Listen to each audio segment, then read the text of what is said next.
Ano ba kayo? Kapag nandito ako sa HOK, nagagalit kayo. Dun sa ML, binabawasan na yung dark system, kayo pa yung galit. Ang angas nyo naman mag-bash sa akin dito sa HOK kapag nasa ML ako, ginagalit nyo ako. Bakit? Takot ba kayo dumami yung mga HOK players? Mabuti nga dito, walang trash talk eh.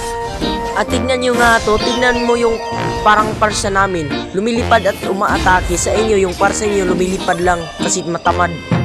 At ang sabi nila, pangit daw ng graphics ng HOK. Tignan nyo nga to, ang pangit ba? Ang angas nga. Ang damot nga ng Uncle MLBB nyo. Buti pa si Tito HOK nang bibigay ng skin. At saka meron ba kayo nito? Parang arrival na stage. Ayan, pindutin nyo lang at pumunta sa ibang lane. Ito pa, meron pang isa.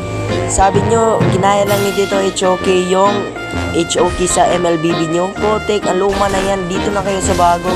At dito, alam din ng mga kakampi ko na magka-clash kaya tinulungan nila ako. Diyan sa MLBB, tinitignan nga lang.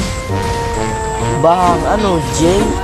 Huwag kasi kayo trash talk sa MLBB. Kasi kapag sinabihin mo bobo, mas bobo ka dyan. At yung dayas namin dito, binibigay lang yung card yung pinakailangan namin dito. Sa mga tinatawag dyan na dito na kayo kay Tito HOK, hindi pa kayo matatrash talk. Kasi mababay dito yung mga player.